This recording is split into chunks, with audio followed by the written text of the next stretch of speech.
Pessoal, tudo bom? Eu sou o professor Luiz e hoje nós vamos dar andamento aí com as nossas aulas de tecnologia na prática, falando um pouco sobre o conceito de hardware.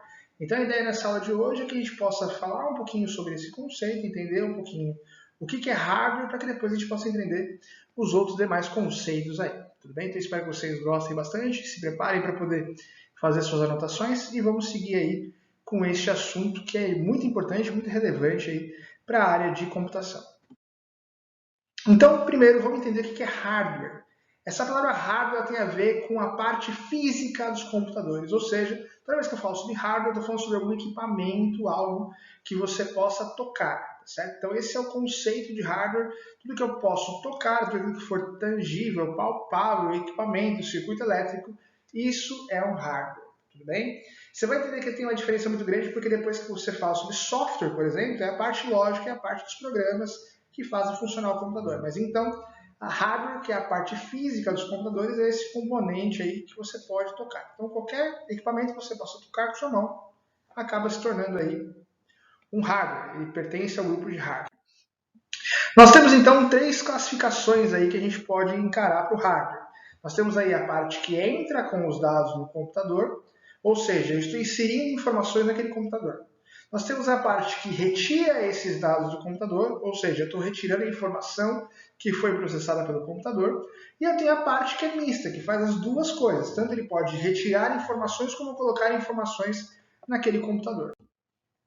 E também nós temos aí uma classificação de tipos, né? Nós temos dois tipos aí que são simples de entender. Temos o hardware externo, aquele que vai ser agregado ao computador, geralmente por algumas portas aí que são externas, né? A gente vai falar um pouquinho sobre isso na frente.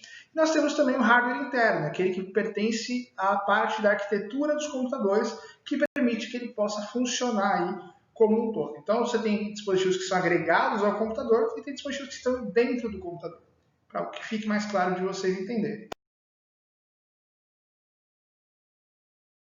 Dispositivos de entrada, aqueles que entram com os dados no computador. Fácil da gente conversar. O primeiro deles é o teclado. Ele é o equipamento mais importante que nós temos no computador de dispositivos de entrada, porque ele permite que você entre com os textos do computador e também permite que você faça diversos comandos. Então, a gente tem o costume aí de fazer o Ctrl+C e Ctrl+V, que é o copiar e colar, mas tem outros diversos comandos que você pode estar fazendo aí com o seu teclado, certo? Comandos esses que a gente pode até comentar um pouquinho, mas são importantes para que você possa otimizar o seu tempo de nos computadores, tá? Os comandos mais comuns que nós temos aí é o Ctrl+C e Ctrl+V, o copiar e colar, né? Nós temos o recortar também, que permite você tirar uma informação de um canto e colocar para o outro. Nós temos o desfazer, que permite você desfazer algo que você tenha feito no computador, como, por exemplo, apagar um arquivo, restaurar alguma questão. Nós temos o Ctrl+A. O Ctrl+A ele seleciona todos os arquivos, programas e pastas que estejam no sistema operacional. Geralmente no Windows a gente usa o Ctrl+A para selecionar várias fotos de uma vez, ou então vários arquivos. O Ctrl+T também funciona para selecionar tudo, só que agora dentro do Office. Então eu quero selecionar todo o texto de um documento do Word, por exemplo. Eu uso o Ctrl+T. Para você poder apagar um arquivo, você aperta a tecla Del, né? Se você quiser apagar o arquivo de forma definitiva sem que ele passe pela lixeira, você tem que apertar a tecla Shift Del. O Alt é F4, ele é um comando que você utiliza para poder fechar IRs ativos, tem outras funções na parte superior do teclado também que são interessantes de conhecer. O Ctrl Alt Del, ele permite você ver as opções de usuário, que vai permitir que você veja os programas que estão em execução, os processos que estão em execução. Geralmente a gente usa isso para poder destravar um computador que tenha travado, então você aperta Ctrl Alt Del e encerra o programa que está ativo. E o botão de Windows mais a letra D minimiza tudo que você está fazendo ali na hora, se você precisar, tá certo? E teclados, nós temos vários tipos de teclados. A gente tem teclados aí que são ergonômicos, né? Que já são adaptados aí para um uso constante. Nós temos teclados dobráveis, nós temos teclados em braille. Então tem vários tipos de teclado ali que vão sendo utilizados de acordo com as necessidades. Tudo bem? Um equipamento que a gente está acostumado a usar, né? Mas vamos falar um pouquinho sobre ele. Ele é um equipamento responsável por auxiliar o comando e utilização. Então eu entro com os comandos no computador pelo mouse. Nós temos aí o botão esquerdo, que é um botão de comando, o botão direito, que é um botão de propriedades, e a barrinha de rolagem, que permite você subir e descer janelas aí no seu computador. Então é um equipamento que a gente usa bastante, muito útil para ser utilizado e de fato permite aí que você tenha uma navegação mais tranquila quando você utiliza aí os seus sistemas operacionais. Você entrar com dados no computador é o próprio scanner, né? O scanner ele tem essa possibilidade de você pegar uma folha e digitalizar essas informações e transformar num arquivo. Também é um dispositivo de entrada bacana, porque permite você ter aí um fluxo muito interessante aí com os seus arquivos, né? Então você permite que você digitalize esses arquivos e torne eles de maneira virtual. Eu recomendo que todo mundo tenha documento importante, escaneie e mantenha uma cópia salva aí em arquivo digital, tá certo? São os consoles, né, os controles de videogame, né, os consoles de videogame, porque eles também são dispositivos de entrada, eles também têm a característica de permitir que você dê comandos aí ao computador ou ao videogame, enfim, ao seu dispositivo. Então, também ele funciona parecido com o conceito de teclado e mouse, porque ele também permite que você dê comandos que entrem aí nos dispositivos, nos computadores.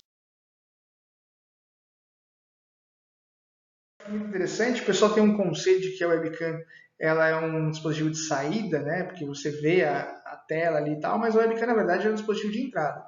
Ele captura tudo aquilo que está posicionado para ela.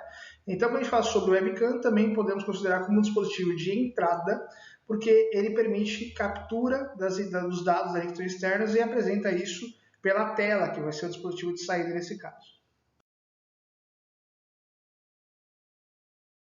De saída.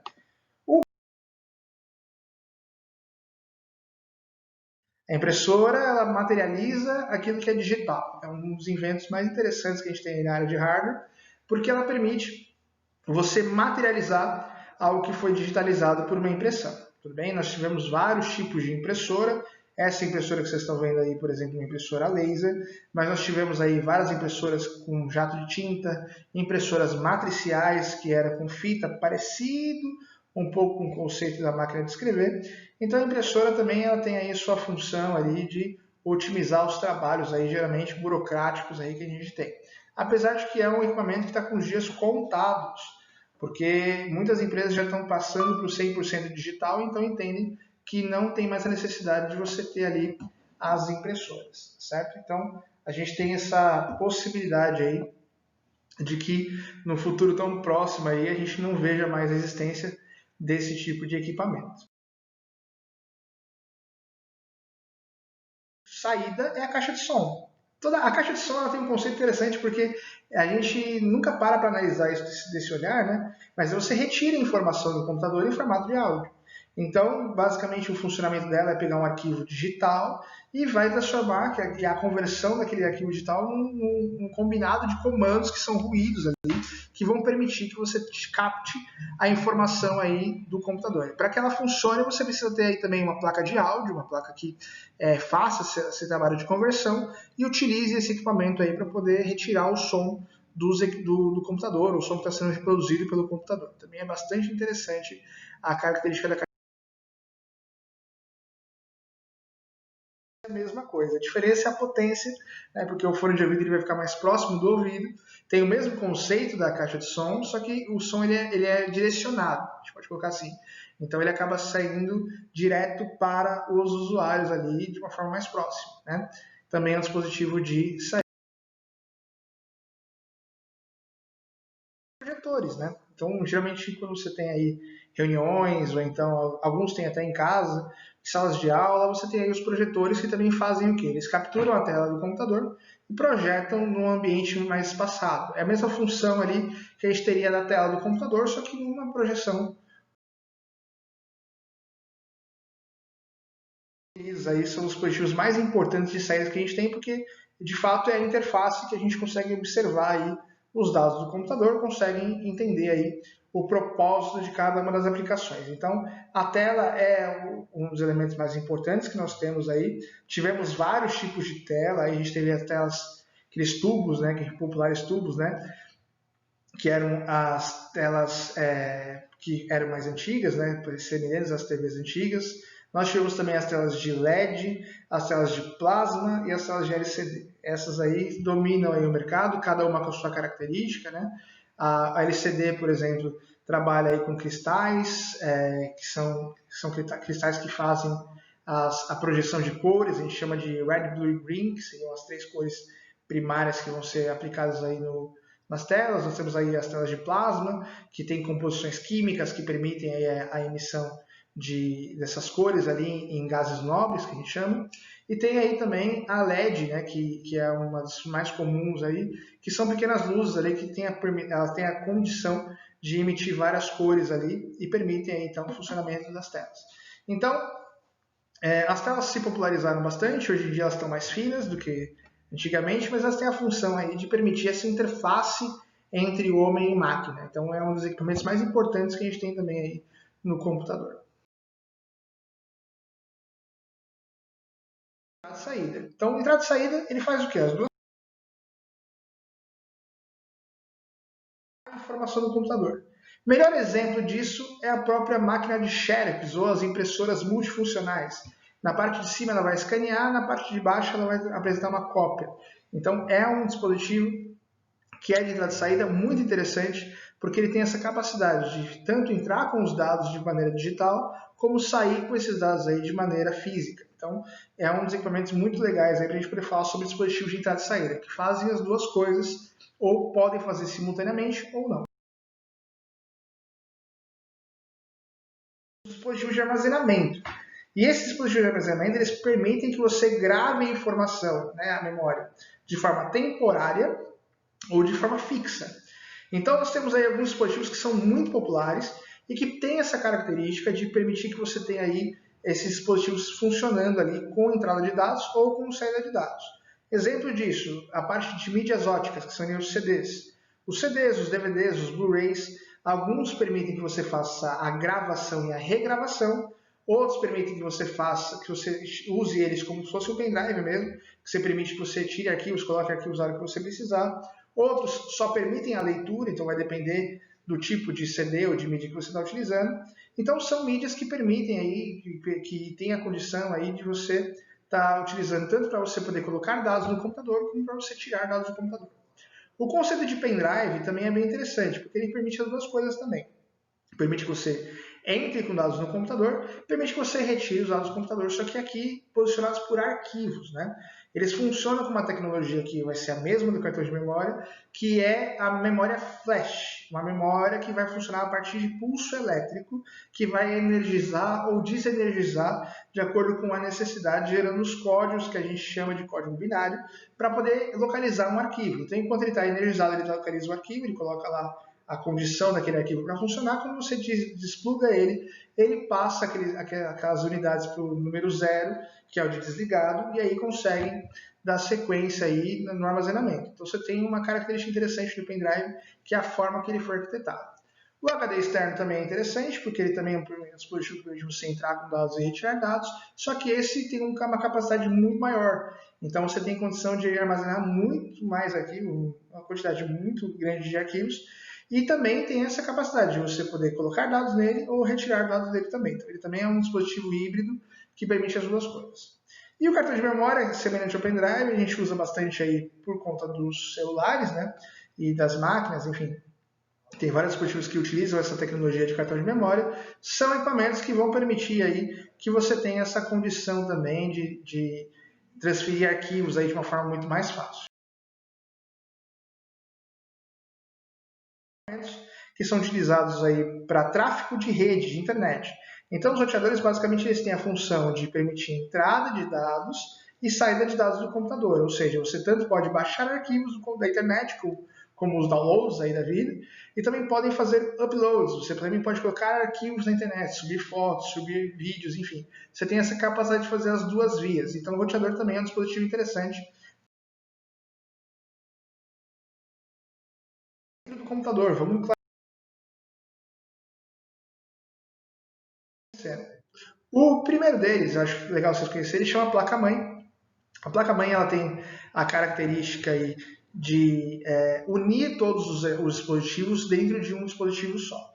Então, a placa-mãe a gente entende como se fosse a coluna do computador, porque eu consigo disponibilizar nela as placas necessárias para o funcionamento do computador, o processador, enfim, ela agrega tudo isso de uma maneira única, permitindo e facilitando aí o uso dos equipamentos. Então, uma placa dessa aqui é a placa que vai juntar tudo dentro do computador. E a gente vai falar agora sobre alguns elementos que pertencem a essa placa-mãe, são agregados a essa placa-mãe. De binário, que é o primeiro conceito para você poder entender como que vai funcionar a placa-mãe. Todo no computador ele só entende dois comandos. Ele entende que é 0 de desligado e 1 de ligado. Então, se você entender o que é o código binário, fica mais fácil de você entender como é que funciona o tráfego das informações. Então, toda vez que você vê ali a quantidade de 0, quer dizer que aquele dispositivo está desligado ou desativado. Toda vez que você vê a combinação do dispositivo 1, quer dizer que ele está ligado ou ativo. Então, se você pegar essas duas questões ali e juntar uma sequência de zeros, uma sequência de uns, você começa a ter ali a possibilidade de ter dados e arquivos. E isso que é interessante para que você possa ter aí o funcionamento do computador. Então, quando você tem zeros e uns, você consegue formar arquivos e programas. Então, todo o conceito é baseado nisso. Qualquer tipo de arquivo ele é formado por um código, que a gente acabou de ver, que é o código binário. Só que nós temos que armazenar isso de alguma forma. Então nós temos aí dois tipos de memórias que são utilizadas para poder guardar essas informações. Então, o primeiro tipo que a gente usa mais é a memória principal ou primária, que é a memória que fica dentro do computador. E depois a gente tem a memória secundária, que a gente já comentou um pouquinho, que são as memórias que permitem esse tráfego de informações, tá certo? Começando então com a primária, nós temos o primeiro tipo chamado de memória RAM. A memória RAM ela tem a função de ser uma memória volátil, ou seja, uma memória temporária, algo que vai estar ali sendo utilizado, mas não vai ter a função, por exemplo, de gravação nem de armazenamento. Ela não armazena nada nela, só aquilo que está sendo utilizado naquele momento. Para simplificar o exemplo, quando você liga o computador, ela carrega na memória RAM as informações e mantém aquilo ali funcionando. Quando você desligar o computador, as informações se perdem porque não tem a utilidade para aquela máquina. Quando você abre várias páginas de internet, por exemplo, você utilizou o máximo do recurso da sua memória RAM que está sendo atrelado ao seu processador. Por isso que acaba, às vezes, travando um pouquinho ou então demorando para poder executar. Então, a memória RAM é uma memória de sustentabilidade que permite que você trabalhe com o seu computador. Já a memória ROM é uma memória de gravação fixa, ou seja, as informações que sempre vão ser utilizáveis ali, geralmente atrelada à placa-mãe, aos comandos e recursos da BIOS, são memórias que vão sempre ser utilizadas daquela forma, então você grava e deixa ela de maneira fixa no computador. Então, essa é a memória ROM, e o HD do computador é o equipamento responsável por armazenar de fato os arquivos. Então, geralmente a memória RAM pega os arquivos e manda para a memória ROM para a gravação. Então, esse é o processo aí das memórias. A memória secundária tem a ver aí com três tipos básicos, né? Dois a gente já conversou um pouquinho, que é a memória magnética, memória ótica e memória eletrônica. A magnética são as memórias que são baseadas em fitas magnéticas, como, por exemplo, o disco de vinil, a fita cassete, o VHS, os disquetes, que são tecnologias mais antigas que permitiam a gravação a partir de uma fita magnética que recebia as informações e poderiam reproduzir essas informações depois. A ótica, a gente já falou um pouquinho, que são CDs, DVDs e Blu-rays, que funcionam também aí, só que agora com lasers que vão fazer a leitura dessas mídias. E a memória eletrônica funciona com pulso elétrico, que eu já comentei um pouquinho atrás, quando a gente falou um pouquinho sobre o cartão de memória e sobre o pendrive, que seriam esses equipamentos que permitem o funcionamento, mas relacionados aí a pulsos elétricos, que é a tecnologia mais moderna que a gente tem hoje para o dispositivo de armazenamento. Capacidades. Lembra que eu falei sobre código binário? Então vamos entender alguns dos conceitos aqui rapidinho. O bit é a menor partícula de memória, de espaço de memória que existe. Então a gente pode considerar o bit como 0 ou 1. Um conjunto de 8 bits ele vai formar um byte. Então um conjunto de 8 bits forma uma segunda categoria chamada byte. A partir daí, quando eu tiver 1024 valores, eu mudo o nome dessa categoria. Por que 1024? O computador ele entende o número 1 e o número 0. É isso que ele vai entender. Só que ele consegue entender o dobro do que ele tinha. Então ele sabe que 1 mais 1 é 2, ele sabe que 2 mais 2 é 4, e assim sucessivamente. Então quando ele chegou no 1024, resolveram mudar o nome. Então nós temos aí um kilobyte, depois do byte, né? Temos o kilobyte, o megabyte, o gigabyte, o terabyte, o exabyte e o yottabyte, que são as categorias ali que a gente utiliza para poder mensurar a quantidade de memória. Então, cada vez que chegar em 1024, por exemplo, megabytes, você vai ter aí 1 gigabyte. Quando chegar em 1024 gigabytes, você vai ter 1 terabyte, assim sucessivamente. Então, a memória é classificada dessa forma para que você possa ter aí a condição de mensurar a quantidade de bits ou de bytes que estão sendo envolvidos aí nesse contexto. Ele é um equipamento mais importante, a gente chama ele de cérebro do computador, porque ele de fato faz os cálculos necessários para o funcionamento do computador. Então, a gente chama ele de circuito integrado, porque ele tem aí dentro dele vários equipamentos, vários mini dispositivos que a gente chama de transistores, que permite essa consciência entre fechado e aberto, entre ligado e desligado. Então, ele faz uma série de cálculos e também é atrelado à placa-mãe para que permita o funcionamento do computador. Então, junto com a memória RAM é utilizada para poder dar o suporte para o processador poder fazer esse pensamento ali computacional. Então, é ele que dá aquela falsa impressão de que o computador sabe alguma coisa. Na verdade, ele foi programado para executar tarefas e funções muito específicas por programadores que construíram esse tipo de equipamento. Mas o processador em si, ele tem a função aí de definir qual parte do computador necessita de mais recurso, qual parte do computador precisa de mais energia, de mais memória. Então, é ele que faz todo esse trabalho aí de processar os dados e trazer aí essa impressão aí de autonomia das máquinas. Mas, de fato, elas foram programadas aí para que possam receber as informações baseadas aí na funcionalidade do processador, que é esse equipamento que faz esses cálculos todos. Energia. Então é interessante quando você abre o computador, você vê aquele emaranhado de fios, você fala, nossa, que loucura. Na verdade, cada coisinha tem o seu local certo para poder colocar, e a fonte de energia é o equipamento que a gente utiliza para poder energizar cada uma das partes do computador. Então a fonte ela é responsável aí por trazer energia na forma certa, na voltagem certa, para cada equipamento do computador, ela que permite aí você ligar o computador e manter ele funcionando. Que permitem você ler dispositivos de CD, DVD ou Blu-ray, né? Então eles são atrelados também ao computador. Permitir que você tenha aí o funcionamento de áudio das máquinas, então ele faz aquele trabalhinho de converter os dados que são digitais para que os dispositivos de mídia possam reproduzir esses sons. Que é um outro tipo de dispositivo que permite você ter aí a reprodução de vídeos de grande escala.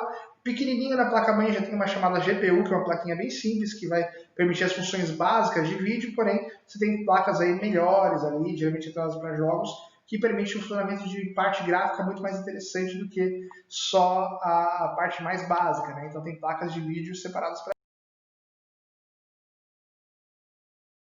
rede, né?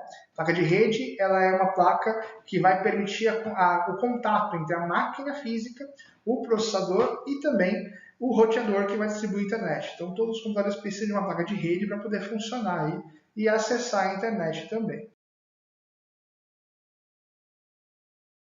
Uma outra ideia também que é bacana eu queria compartilhar com vocês é esse fundo do computador aqui. Então, às vezes a gente olha para esse fundo do computador e olha essas portinhas e não consegue entender muito bem assim o que cada uma faz.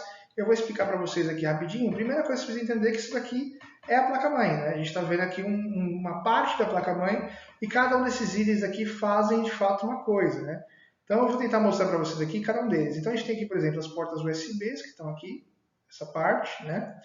Nós temos aqui essa porta aqui, que é uma porta PS2, que permite ligar teclado ou mouse. Aqui é uma entrada de cabo DVI, que é um modelo de cabeamento para monitores. E aqui é o famoso VGA, né? O VGA que a gente conhece, aí, geralmente liga em computadores de máquina normal. Temos um HDMI aqui, né?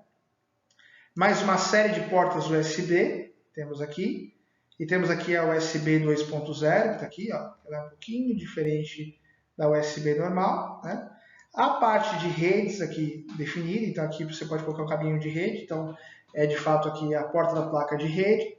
E nós temos aqui mais um pouquinho de porta USB e temos aqui a parte de som, né? Então aqui você tem aqui os dispositivos aqui de áudio, né? Que você pode estar utilizando essa placa aqui. Então tudo isso que vocês estão vendo aqui na parte de trás, basicamente é isso que a gente está vendo aqui e funciona para poder agregar esses computadores, esses equipamentos que são externos, né?